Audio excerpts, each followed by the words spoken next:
کہ ہمیں تیری عبادت سے روک دے۔ مجھے یہ بات مناسب معلوم نہیں ہوتی کہ یوں ہی اس کے ہاتھ پر بیعت کر لوں، حالانکہ میں نے اس کی بہت عمدہ باتیں بھی سنی ہیں۔ آج میں اسی لیے آپ سے مشورہ لینے آیا ہوں، اظہارِ کرم میری رہنمائی فرمائیں، میں بہت پریشان ہوں۔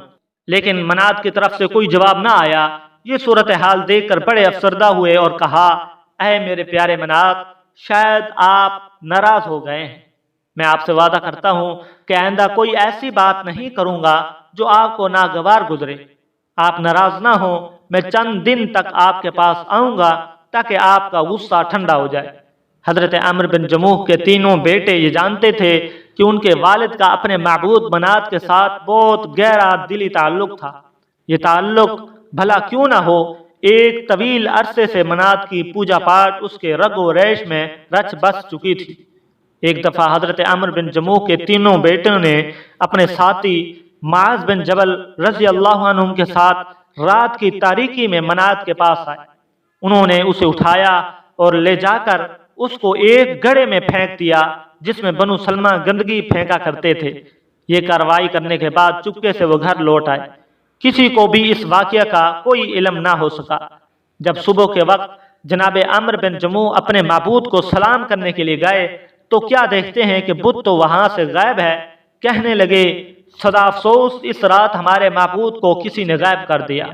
اہل خانہ میں سے کسی نے بھی کوئی جواب نہ دیا تو انہوں نے اپنے گھر کے اندر باہر ہر جگہ دیکھا۔ غصے سے پیچ و تاب کھاتے ہوئے تلاش کرتے کرتے اس گڑھے تک جا پہنچے جس میں لوگ گندگی پھینکتے تھے۔ کیا دیکھتے ہیں کہ منات سر کے بل اس گڑھے میں پڑا ہوا ہے۔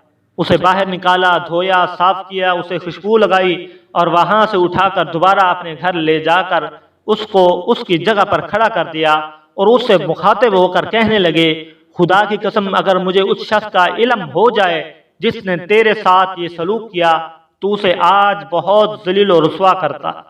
جب دوسری رات ہوئی تو بیٹے بت کو چپکے سے اٹھا کر اسی گڑھے میں پھینک آئے جس میں اسے پہلی رات پھینکا تھا۔ باپ نے صبح کے وقت دیکھا کہ اس کا معبود منات پھر غائب ہے۔ تلاش کے بعد انہیں پھر اس گڑھے میں منہ کے بل پڑا ہوا ملا۔ وہاں سے اسے باہر نکالا، دھویا، صاف کیا، اسے اٹھا کر گھر لے آئے اور دوبارہ اس کی جگہ پر لا کر کھڑا کر دیا۔ تینوں بیٹے روزانہ منات کے ساتھ یہی سلوک کرتے رہے۔ باپ اس صورتحال سے بے حد پریشان ہوا۔ ایک دن اس نے ایسا کیا کہ اپنی تلوار منات کے گلے میں لٹکا دی اور کہنے لگا، اے میرے پیارے منات، مجھے تو علم نہیں کہ تیرے ساتھ یہ سلوک کون کر رہا ہے۔ اگر تم میں ہمت ہے تو خود اپنا دفاع کرو، یہ تلوار تیرے پاس موجود ہے۔ یہ کہا اور خود اپنے بستر پر آ کر لیٹ گئے۔ جب بیٹوں کو یقین ہو گیا کہ ان کا باپ گہری نیند سو گیا ہے تو وہ دبے پاؤں منات کے پاس آئے، اس کی گردن سے تلوار اتاری اور اسے چپکے سے اٹھا کر گھر سے باہر نکل گئے۔ انہوں نے اس کے ساتھ ایک مرا ہوا کتا بھی باندھ دیا اور بنو سلمہ کے اس کنویں میں پھینک آئے جس میں گندا پانی جمع ہوتا تھا۔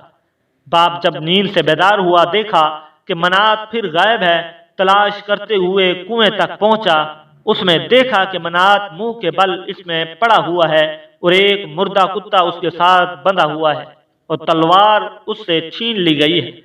یہ منظر دیکھ کر اس کے دل میں نفرت پیدا ہو گئی اور اس دفعہ اسے وہیں رہنے دیا اور کہنے لگا، خدا کی قسم، اگر تو مشکل کشا ہوتا تو اور کتا ایک ساتھ کنویں میں نہ پڑے ہوتے۔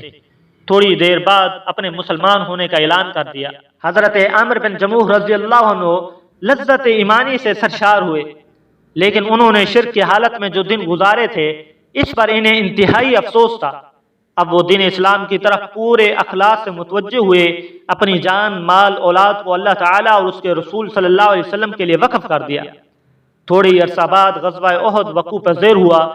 حضرت عمرو بن جموح رضی اللہ عنہ نے اپنے تینوں نوجوان بیٹوں کو دیکھا کہ وہ دشمن سے مقابلہ کرنے کی تیاری میں مصروف ہیں۔ صبح و شام بہادر شیروں کی مانند آ جا رہے ہیں اور وہ جام شہادت نوش کرنے، اللہ سبحانہ و تعالیٰ کی خوشنودی حاصل کرنے کے لیے ہر دم بے چین ہے۔ آپ نے اپنے بیٹوں کے جذبہ جہاد سے متاثر ہو کر خود بھی میدان کارساز میں رسول اللہ صلی اللہ علیہ وسلم کے جھنڈے تلے دشمنوں سے لڑنے کا عزم کر لیا، لیکن بیٹوں نے اپنے باپ کو اس ارادے سے روکا، کیونکہ ایک تو وہ عمر رسیدہ تھے اور دوسرا یہ کہ وہ ایک ٹانگ سے معذور بھی تھے۔ بیٹوں نے عرض کی، ابا جان، اللہ تعالیٰ کی جانب سے آپ معذور ہیں، آپ یہ تکلیف نہ اٹھائیں، اللہ تبارک و تعالیٰ نے آپ کو اس ذمہ داری سے رخصت دی ہے۔ باپ اپنے بیٹوں کی یہ باتیں سن کر بہت رنجیدہ ہوئے اور رسول اللہ صلی اللہ علیہ وسلم کی خدمت اقدس میں حاضر ہو کر شکوہ کرنے لگے، یا رسول اللہ صلی اللہ علیہ وسلم، میرے بیٹے مجھے جہاد میں شریک ہونے سے روک رہے ہیں اور دلیل یہ دیتے ہیں کہ میں لنگڑا ہوں۔ خدا کی قسم، میں تو لنگڑاتا ہوا جنت میں داخل ہونا چاہتا ہوں۔ رسول اللہ صلی اللہ علیہ وسلم نے ان کا یہ شوق دے کر ان کے بیٹوں سے ارشاد فرمایا، انہیں جہاد میں شریک ہونے دو، شاید اللہ تعالیٰ انہیں شہادت نصیب فرما دے۔ رسول اللہ صلی اللہ علیہ وسلم کا حکم سن کر بیٹوں نے خاموشی اختیار کر لی۔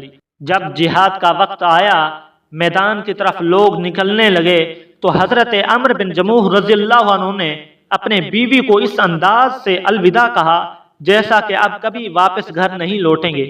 پھر قبلہ رخ ہو کر آسمان کی طرف اپنے ہاتھ اٹھائے اور یہ دعا کی، الہی مجھے شہادت نصیب کرنا اور مجھے ناکام بنا کر اپنے اہل خانہ کی طرف نہ لوٹانا۔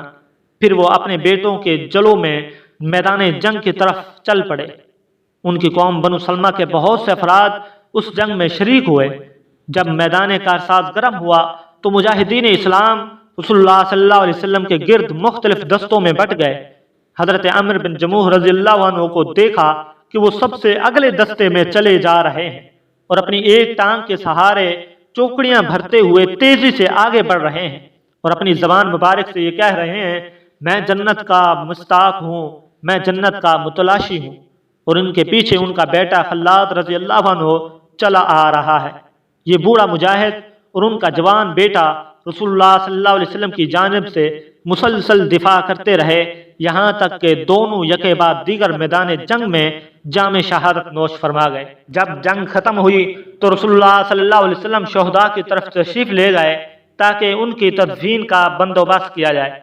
آپ علیہ الصلوۃ والسلام نے صحابہ کرام سے ارشاد فرمایا، شہداء اسلام کو خون اور زخموں کی حالت میں ہی رہنے دو، روز قیامت اللہ تعالیٰ کے حضور میں ان کی شہادت کی گواہی میں دوں گا۔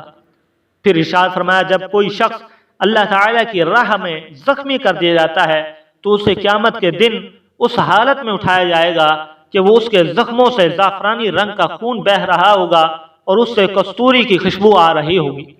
حضرت عمرو بن جموح رضی اللہ عنہ اور ان کے ساتھی احد کے شہداء سے اللہ تعالیٰ راضی ہو گیا اور ان کی قبروں کو اپنی رحمت سے منور کر دیا۔